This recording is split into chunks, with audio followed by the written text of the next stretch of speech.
برادران اسلام، اللہ جل مجد الکریم نے پھر سورہ فرقان جو حق اور باطل کے درمیان فرق کرنے والی، اس میں حضور علیہ السلام کی مختلف شانوں کا ذکر ہے، کفار کی مذمت کا ذکر ہے۔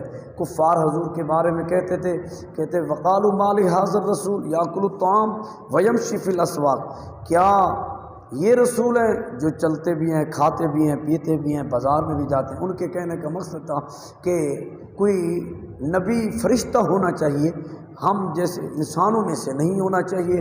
تو اللہ تعالیٰ نے فرمایا اگر فرشتہ بھی اتار دیتے پھر کہتے کہ چونکہ وہ اور جنس سے ہے، ہم انسانوں میں سے ہیں، لہٰذا ہمیں تو ان کی سمجھ بھی نہیں آتی کیسے اٹھنا ہے بیٹھنا ہے، ہمارے مسائل ہیں۔ چونکہ ایک منافق کبھی کسی حالت راضی نہیں ہوگا، اس کا کام ہے اعتراض کرنا۔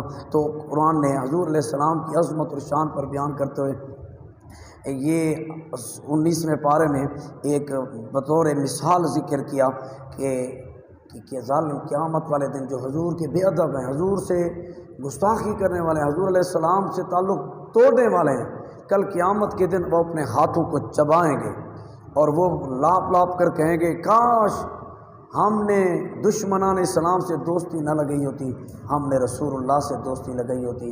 اور یہ آیت نمبر ہے 27 سورہ فرقان کی کہ وَيَوْمَ يَعَضُّ الظَّالِمُ عَلَىٰ يَدَيْهِ يَقُولُ يَا لَيْتَنِي اتَّخَذْتُ مَعَ الرَّسُولِ سَبِيلًا، وہ ہاتھوں کو چبا چبا کر ظالم کہیں گے کاش میں نے رسول اللہ سے اپنا تعلق جوڑا ہوتا، میں رسول اللہ کی غلامی اختیار کی ہوتی، آج مجھے یہ عذاب نہ دیکھنا پڑتا۔ اور پھر ساتھ وہ بھی کہے گا جس کی وجہ سے رسول اللہ سے تعلق توڑا، یا ویلتا لیتنی لم اتخذ فلانا خلیلا، کاش میں فلاں کو دوست نہ بناتا۔ یہ ویسے تو سب کافروں کے لیے، دشمنان اسلام کے لیے یہی حالت ہوگی، ہاتھ چبا رہے ہوں گے، اس وقت وہ کہہ رہے ہوں گے کاش ہم رسول اللہ کے امتی بن جاتے، کاش رسول اللہ کی بات مان لیتے، کاش رسول اللہ کا انکار نہ کرتے اور فلاں سے دوستی نہ لگاتے جس کے کہنے پر ہم نے کافر ہوئے تھے۔ اس وقت کا کہنا انہیں کام نہیں آئے گا۔ خاص کر یہ عقبہ بن ابی معیط کے بارے میں، یہ مکہ کا سرداروں میں شامل تھا۔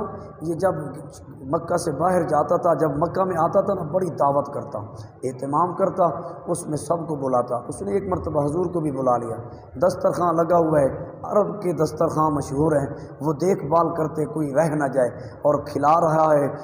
چلتے چلتے اس کی نگاہ حضور پر پڑی، امام الانبیاء علیہ السلام نے اس کے دسترخوان سے کچھ بھی نہ کھایا، اور وہ حیران تھا، کہنے لگا آپ مہربانی کریں میرے دسترخوان سے کچھ نہ کچھ کھائیں، تناول فرمائیں۔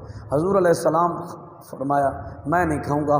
کہنے لگا آپ جیسی ہستی اگر میرے دسترخوان سے بن کھائے چلی گئی، میں دنیا کو کیا منہ دکھاؤں گا؟ سب کھا جائے مکہ والے، مجھے ان کے اتنے آپ نہ کھائیں تو مجھے دکھ زیادہ پہنچے گا، براہ کرم آپ کھائیں۔ حضور علیہ السلام نے فرمایا میں اس وقت تیرے دسترخوان سے کھاؤں گا جب تو کلمہ پڑھ کے میرا امتی بن جا۔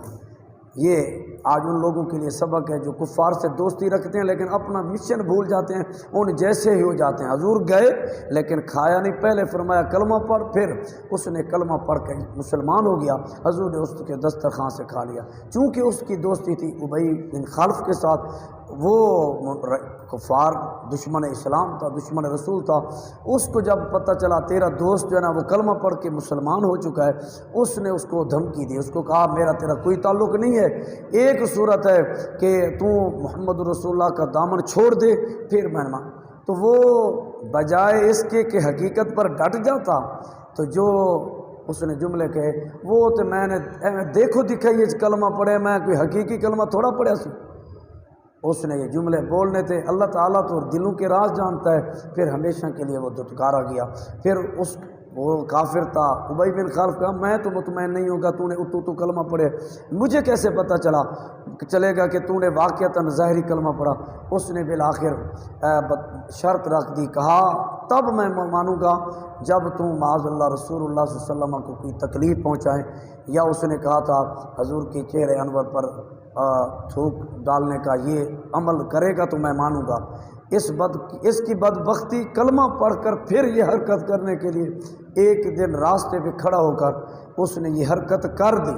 جب یہ حرکت کی رب ہے، اللہ رب العزت نے وہی تھوک جو اس کے منہ سے نکلی بجائے کسی اور جانب جاتی، جہاں حضور نے جسم منور پر مکھی نہیں بیٹھنے دی اس بدبخت کی تھوک وہاں تک کیسے پہنچی؟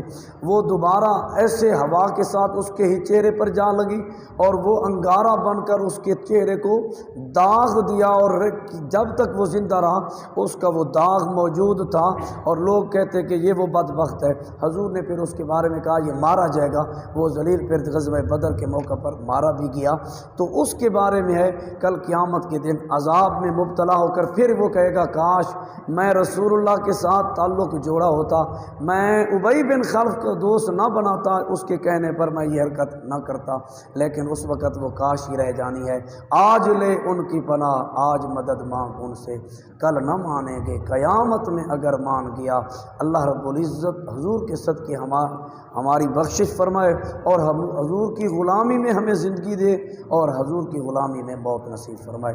وآخر دعوایا ان الحمد للہ رب العالمین۔